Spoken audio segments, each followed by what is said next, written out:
Sim, é isso mesmo que você leu no título. Insomniac Games, amada por alguns e odiada por muita gente por causa de Spider-Man 2. É a melhor developer que temos atualmente? Olá, internet! Eu sou o Nix e no vídeo de hoje eu quero falar sobre como, na minha opinião, essa é sem dúvida alguma a melhor empresa de games da atual geração de consoles. Com tudo dito, já vai se acomodando porque hoje é dia de polêmica. Falar pra vocês, o maior problema dessa geração de longe é a falta de jogos e inovação. Mesmo agora, os consoles equipados com novas tecnologias como SSD e tudo mais, ainda é muito raro vermos coisas que realmente se mostram inovadoras. E meu Deus, o tempo pra desenvolver um jogo tá cada vez pior. Com sorte, em 5 anos vamos ver uma continuação de um jogo que tá lançando hoje. Isso se tiver continuação, né? Nas gerações passadas era muito comum vermos 3 jogos sendo lançados em sequência. É até bizarro pensar que a fucking Naughty Dog fez isso com Uncharted, por exemplo. Além de ser muito raro vermos uma sequência numa mesma geração, como God of War, por exemplo, que tanto 2018 quanto o Ragnarok saíram pra PS4, uma coisa que se mostra ainda mais difícil é uma trilogia. E obviamente com a tecnologia avançando, sua tendência é sempre piorar. E ou vamos ver um jogo extremamente reciclado de seu anterior,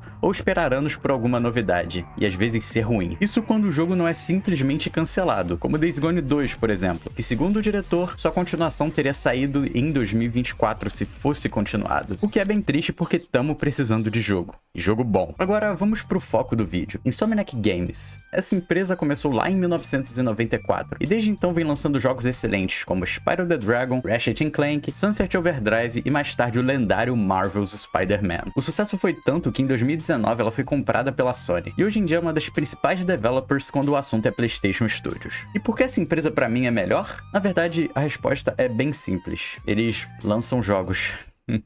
Os caras simplesmente são uma máquina no quesito de desenvolver games. Desde o lançamento do Homem-Aranha tivemos 3 DLCs, 4 se você quiser contar o jogo do Miles, depois disso tivemos Ratchet & Clank Rift Apart, e aí tivemos o Spider-Man 2. Isso tudo num período de 5 anos. Fora que se os vazamentos estiverem corretos, esse ano podemos já ter em mãos o jogo do Wolverine e um possível spin-off do Venom, cara. Olha que insano. Ao total, os caras teriam lançado 5 jogos em mais ou menos 6 anos se tudo isso se concretizar. É até meio inacreditável vendo como as coisas estão hoje em dia. Além disso, eu creio que o Spider-Man 3, que deve encerrar a franquia, acabe saindo nessa geração ainda. Não sabemos quando, claro, mas deve sair. O mais surpreendente é que os jogos vêm razoavelmente bem feitos. Claro que com bugs, mas nada muito absurdo. Pelo menos eu não vi tanto. Além de serem jogos que usam muito bem o SSD do PlayStation 5 em diversas partes, como dar Fast Travel no jogo do Homem-Aranha, por exemplo. É bem rapidinho. E assim, independente se a história dos jogos é boa ou não, como a do Spider-Man 2, que muita gente odeia, uma coisa é fato aqui. A gameplay dos jogos da Insomniac cumprem exatamente com a função principal de um jogo de videogame, que é ser divertido. Apesar de eu achar que a fórmula dos jogos do Aranha começou a ficar um pouco cansada, eu ainda me divirto muito me balançando pela cidade, usando as asas de teia e os poderes de simbionte. Ainda não tive a oportunidade de jogar o Ratchet & Clank, mas pelo que eu vi falarem, o jogo também é bastante divertido. E eu acho que isso é o mais importante ultimamente e vem sendo meio deixado de lado. Os jogos estão ficando bem mais corporativos, visando o lucro do que a diversão do seu público em si. A maioria, quando não é um live service, aposta numa experiência mais cinematográfica e menos jogabilidade, como Hellblade 2, por exemplo. Ou quando não é isso, uma forma desgastada como os jogos da Ubisoft, que tá todo mundo cansado, esquecendo a principal parte dos games, que é divertir o jogador. E não, a Insomniac não é totalmente contrária a isso, mas apesar de reutilizarem muitas coisas, ainda não chegou ao ponto de me incomodar, e eu consigo me divertir bastante com os jogos deles. Comparado a outras empresas, é inegável que a Insomniac tá carregando essa geração nas costas, já que sem os seus jogos, o buraco seria bem maior. E às vezes é bom a gente ter uma coisinha pra reclamar também, mesmo sendo boa, como é o caso do Spider-Man 2.